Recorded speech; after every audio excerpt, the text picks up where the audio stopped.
Olá, o Paulo Especial está no ar. No programa de hoje vamos falar sobre o diabetes, uma doença silenciosa que, se não for devidamente tratada, pode trazer consequências graves. A gente também vai falar sobre o trabalho desenvolvido pelo Centro de Cultura e Estudos Étnicos Anajô, uma ONG ligada ao movimento negro de Alagoas que há 13 anos luta pelos direitos dessa parcela da nossa população.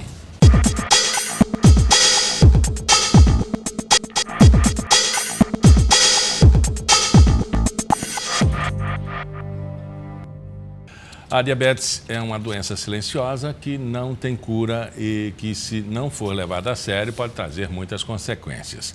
Entre elas, cegueira, amputações, problemas cardiovasculares, renais e até mesmo a morte. Mas, por isso, a conscientização tanto do portador quanto de toda a família é muito importante. Para falar um pouco mais sobre essa doença e também sobre o Dia Mundial da Diabetes, eu recebo aqui no estúdio a nutricionista Larissa Soares. Larissa, primeiro, o que é a diabetes? Então, a diabetes é uma doença quando o corpo não produz ou produz em quantidade insuficiente a insulina, que a insulina é o hormônio que faz o controle da glicose no sangue. E a glicose é o açúcar no sangue. De onde vem essa danada? Então, existem vários tipos de diabetes. Então, tem o diabetes tipo 1, o diabetes tipo 2 e o diabetes gestacional. Então, são doenças com o mesmo nome, mas que a origem delas é um pouco diferente. O diabetes tipo 1, ela é uma doença autoimune, então crianças e adolescentes, de uma hora para outra, o pâncreas não produz mais a insulina. E aí elas começam a apresentar os sintomas da diabetes.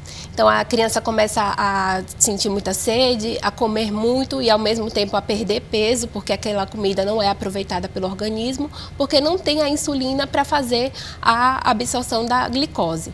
O diabetes tipo 2 já é ao longo da vida, então uma vida sedentária, uma alimentação errada ao longo de toda a vida pode levar o pâncreas a uma insuficiência de não conseguir produzir quantidade suficiente de insulina e, ao mesmo tempo, o excesso de peso pela alimentação, pelo sedentarismo, não permite que a insulina que é produzida seja absorvida, faça o papel dela, que é levar a glicose para as células.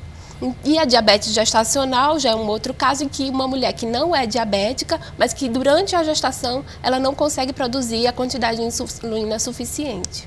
Bom, você me fala que existe o problema da gordura, existe o problema da obesidade, existe o problema do pâncreas.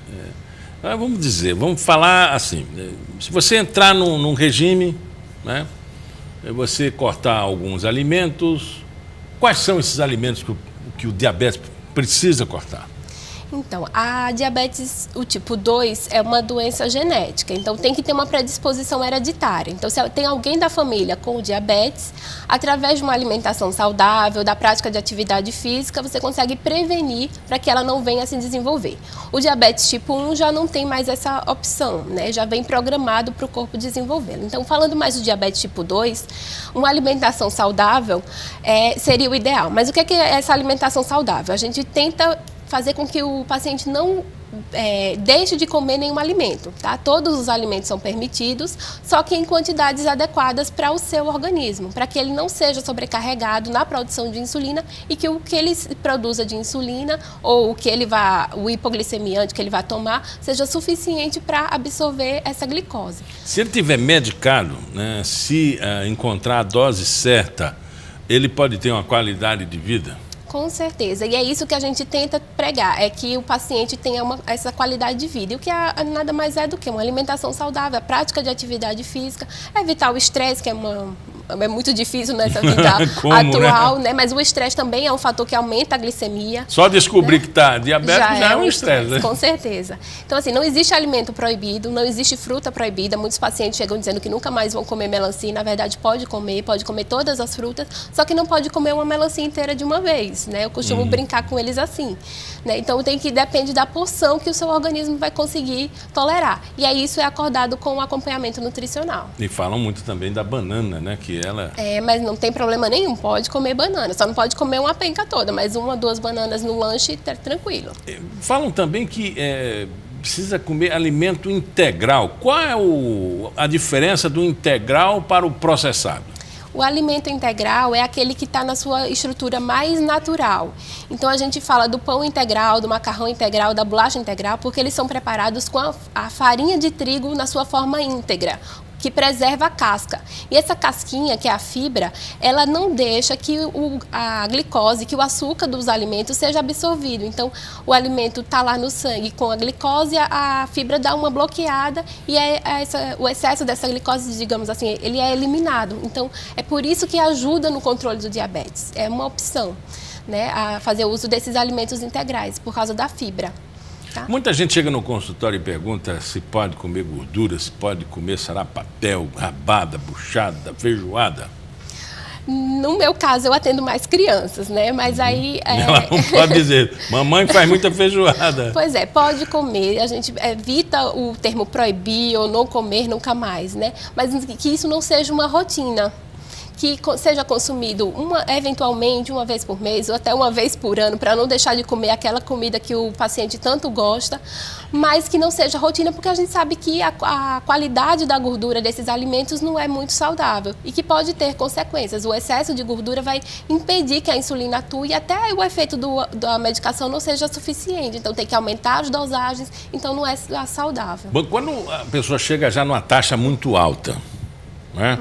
Aí o médico precisa aumentar a dose de insulina, mas ele, emagrecendo, ele pode voltar a uma dose inferior e até, às vezes, deixar de tomar a insulina ou deixar de tomar o remédio, não? Não, aí também não. Uma vez diagnosticado o diabetes, não tem mais volta. O que pode acontecer é de aumentar ou diminuir a dose conforme vai melhorando esse controle, né? Mas se já chega no ponto de necessitar da insulina, porque o corpo realmente não está mais produzindo, e aí vai precisar fazer o uso da insulina pela vida toda. Uhum. E um atleta, por exemplo, um atleta pode ter diabetes? Pode, e muitos pacientes se tornam atletas por causa da doença, né? Então, eles, para ajudar no controle da diabetes, eles começam a praticar atividade física, se envolvem tanto que começam a competições, a fazer competições. E aí é uma forma até de melhorar a glicemia. Então, a gente incentiva a prática de atividade física. No que ajuda a transformação, a atividade física? Se tornar um atleta, isso... Como é o metabolismo disso aí?